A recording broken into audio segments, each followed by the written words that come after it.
నమస్తే, welcome to political bridge. ఈ రోజు జగన్మోహన్ రెడ్డి గారు జోగి రమేష్ గారు కుటుంబ సభ్యులను పరామర్శించడానికి వాళ్ళ ఇంటికి వెళ్లారు. ఆ తర్వాత ప్రెస్ మీట్ కండక్ట్ చేశారు. ప్రెస్ మీట్ లో యథావిధిగా 2 సంవత్సరాలు కళ్ళు మూసుకున్నాం, ఇంకో 3 సంవత్సరాలు కళ్ళు మూసుకుంటే వచ్చేది మళ్ళీ మన ప్రభుత్వమే అని సేమ్ డైలాగ్ రిపీట్ చేశారు. ఈ మధ్య కాలంలో ఎక్కువగా వీటి గురించి మాట్లాడుతున్నారు జగన్మోహన్ రెడ్డి గారు.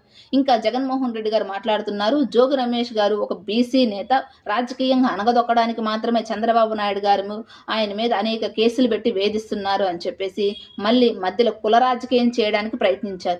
మొత్తం బీసీలను తీసుకొచ్చి మాట్లాడుతున్నారు. ఇక్కడ చూసుకుంటే అధికారం అనుభవించింది జోగి రమేష్ గారు. మొత్తం బీసీలు ఏమైనా అధికారం అనుభవించారా? ఒకసారి జోగి రమేష్ గారి లగ్జరియస్ లైఫ్ చూసుకుంటే, ఇల్లు చూసుకున్న, కార్లు చూసుకున్న, వాళ్ళ వైఫ్ నగలు మొత్తం చూసుకున్న ఎంత లగ్జరీగా ఉన్నారు.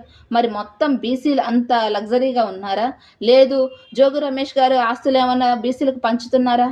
లేదు కదా. అధికారం అనుభవించింది జోగి రమేష్ గారు. తప్పు చేస్తే ప్రభుత్వం చర్యలు తీసుకుంటుంది కూడా జోగి రమేష్ గారి మీదే తీసుకుంటుంది. మొత్తం బీసీల మీద ఎందుకు తీసుకుంటుంది?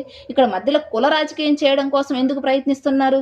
కావాలనే కదా కుల రాజకీయం చేసి కులాల మధ్య విద్వేషాలు వచ్చేలాగా మాట్లాడుతున్నారు జగన్మోహన్ రెడ్డి గారు మాట్లాడేది చూస్తుంటే. ఇంకా మాట్లాడుతున్నారు, జోగి రమేష్ గారు చిప్పు దొబ్బిందని మాత్రమే నారా లోకేష్ గారిని అన్నది, ఆ మాత్రానికే కేసులు పెట్టి వేధించాలా అని ఈ మాటనే హైలైట్ చేస్తున్నారు వైసీపీ నాయకులు మొత్తం.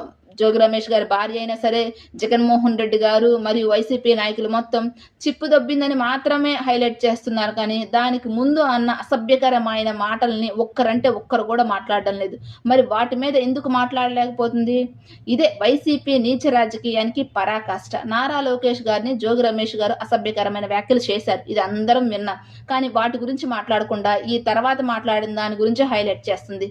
ఇక్కడ వైసీపీ తీరు ఎలా ఉంటుందంటే, తప్పు తమ వైపు ఉన్నా కానీ ఎదుటివారిదే తప్పు అన్నట్లు వ్యవహరిస్తుంటుంది.